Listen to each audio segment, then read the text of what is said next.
অবশেষে শ্রুতি হাসানের সঙ্গে সেটাই ঘটলো যেটা চাইছিল তার শত শত হাজার হাজার ভক্ত। কি ঘটলো জানাচ্ছি।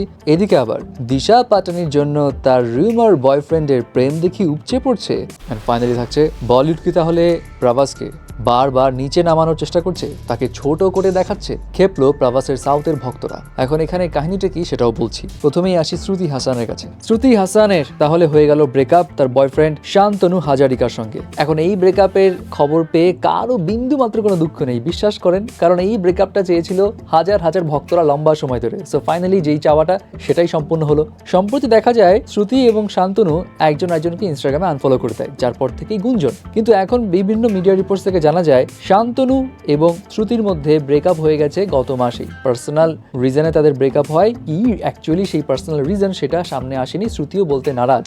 বাট যা হয়েছে ভালোই হয়েছে, এটা নিয়েই সবাই খুশি। কিন্তু এর মাঝে একটা টুইস্ট আছে। সেই টুইস্টটা হলো অনেকেই ধারণা করছে শ্রুতি হাসানের সঙ্গে লোকেশ কানাগারাজের কোনো একটা সম্পর্ক চলছে, যার কারণেই শ্রুতি এবং শান্তনুর মধ্যে হয়ে যায় ব্রেকআপ। বিষয়টা হলো পরিচালক লোকেশ কানাগারাজ, যিনি লিও, বিক্রম এই মুভিগুলো ডিরেক্ট করেছেন, এই ডিরেক্টর কিন্তু অভিনয় নামে শ্রুতি হাসানের হাত ধরেই একটা মিউজিক ভিডিওর মাধ্যমে, যেটা একটু রোমান্টিক ছিল। সো এরপর থেকেই অনেকেই বলছিল শ্রুতি এবং লোকেশের যে কেমিস্ট্রি মনে হয় তো কিছু একটা চলতেছে।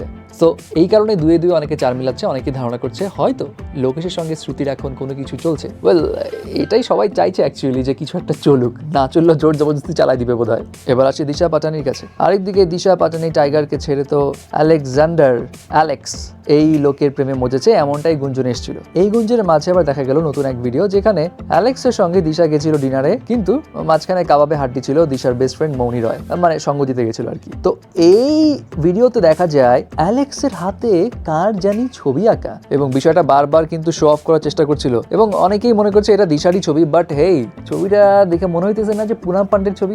হোয়াট এভার ইট ইজ, যে আঁকছে সে ঠিক মতো আঁকতে পারে নাই। যাই হোক, তাদের মধ্যে মধুময় সময় ভালোই চলছে, এটা বোঝাই যাচ্ছে, কিন্তু মাঝখানে মনি রয় কেন, এটাই সবার প্রশ্ন। ফাইনালি আসি প্রভাসের কাছে।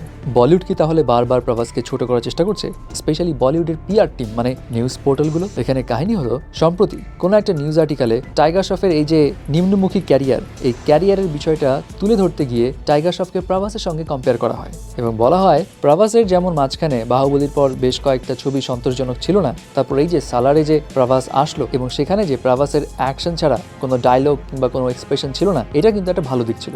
এবং টাইগারেরও কিন্তু এরকম করা উচিত। টাইগারেরও কোনো ধরনের ডায়লগ দেওয়া উচিত না, তাকেও সেফ অ্যাকশন করে যাওয়া উচিত মুভিতে। সো এই বিষয়টা নিয়ে সাউথের অনেক পোর্টালরা ক্ষিপ্ত, এবং তাদের দাবি বলিউড বারবার প্রভাসকে নিচে নামানোর চেষ্টা করছে। কারণ এর আগে আবার প্রভাসের যে কালকি মুভিটা, সেই মুভির খবর প্রচার করতে গিয়ে বলিউডের আরেক নিউজ পোর্টাল বলে বসে এটা দীপিকার ছবি, কেন প্রভাসের ছবি বলতো না? এই পয়েন্টটাও ধরছে সাউথের লোকজনেরা। সো এই যে টাইগারের সঙ্গে প্রভাসের তুলনা করলো, এটাকে বলছে একদম ইললজিক্যাল একটা তুলনা, কারণ প্রভাস কোথায় আর টাইগার কোথায়? এবং অনেকে এটাও মনে করছে টাইগার জীবনেও পারবে না প্রভাসের মতো ওই অ্যাকশন, ওই এক্সপ্রেশন তুলে ধরতে। যদি টাইগারকে কোনো ডায়লগ নাও দেওয়া হয়, তাও সালারের লেভেলে কোনো কিছু তোলা টাইগারের পক্ষে সম্ভব নয়।